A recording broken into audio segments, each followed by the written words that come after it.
I believe that there is always room for improvement. I believe that I did my job to the best of my abilities.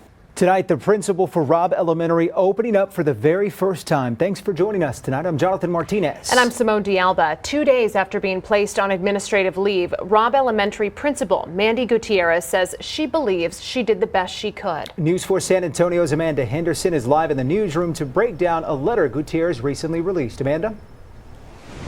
Jonathan, Simone, Gutierrez is disputing some of the findings in the House Investigative Committee's interim report inside of her letter.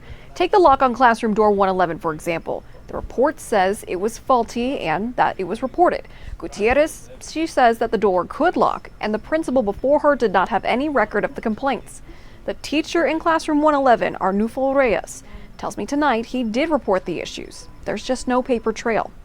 For the first time, we are hearing from Robb Elementary Principal Mandy Gutierrez. This as a letter from Gutierrez says it's, quote, unfair and inaccurate for the House Investigative Committee to say she was, quote, complacent on any security issues. I believe that there is always room for improvement.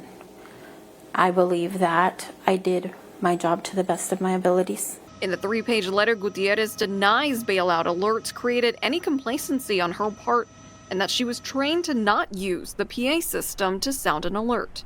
She also mentions after initially sending the Raptor Alert on May 24th, it allegedly buffered, so she went to a window to ensure it's sent. Gutierrez also adds that she called UCISD Police Chief Pete Arredondo, who allegedly tells her, quote, shut it down, Mandy, shut it down. She was calling to say, do you know what's going on? And every time that alert has been done, that's what she follows. Ricardo Cedillo is Gutierrez's attorney.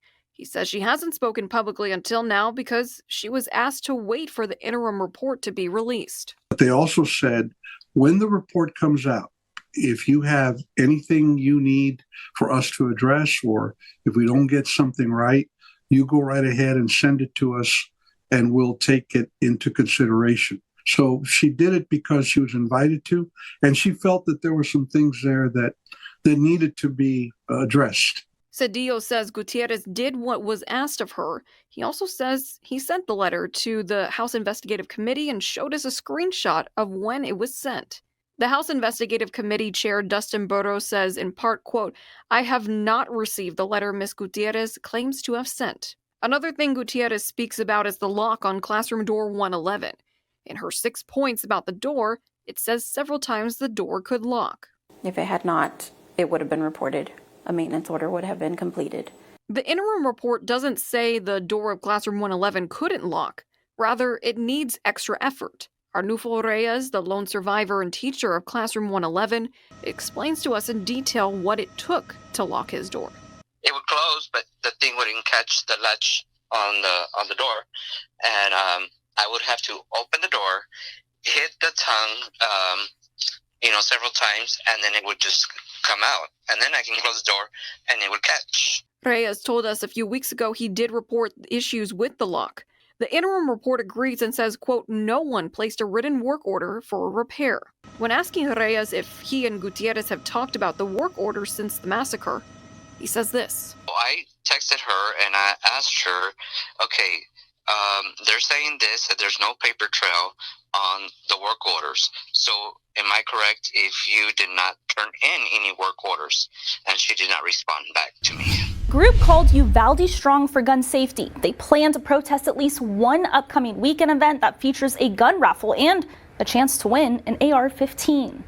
A lot of communities in Texas that support the Second Amendment and the right to bear arms. As a Texan, many people like Amber Colleen, who lived not too far from Uvalde, understand the gun culture in Texas. One of those people where if you need to have it for self-defense, if you're a hunter, that's totally fine.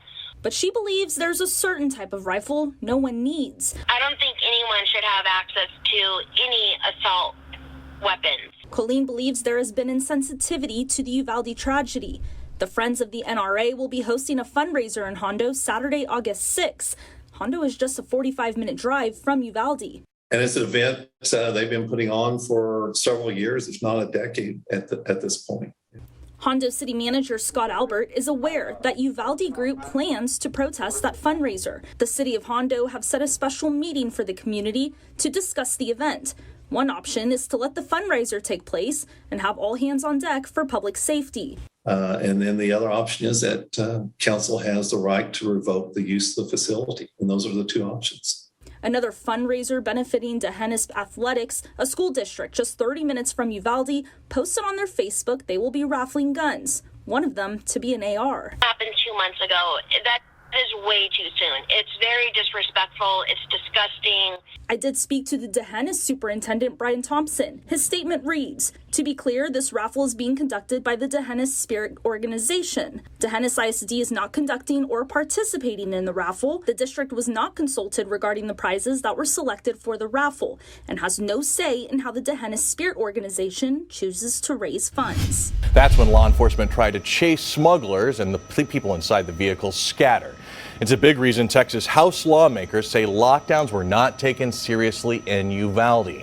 Between February and May of this year, the school district received about 50 alerts related to bailouts. So when school officials got an alert the day of the Robb Elementary School shooting, many thought it was just another bailout.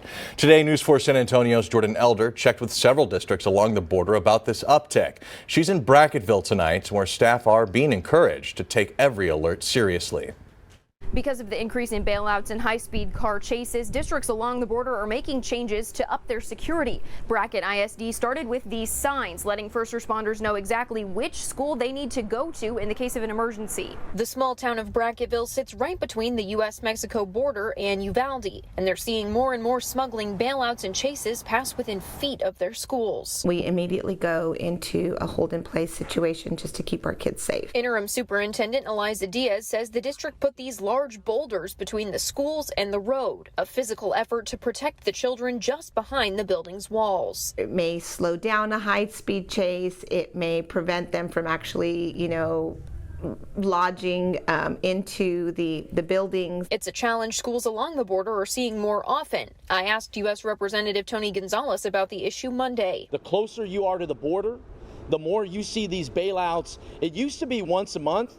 Then it was once a week. Now it's 3 times a week. And in some cases, it is daily. That frequency was noted in a House committee report about the Uvalde shooting. Lawmakers writing that it, quote, contributed to a diminished sense of vigilance in responding to security alerts. You become numb to it. It becomes normal. There is nothing normal about a school going into lockdown. Diaz and other district leaders across South Texas want to make sure their staff remains vigilant. Brackett ISD also added panic buttons to their classrooms and hallways and new cameras to their buildings.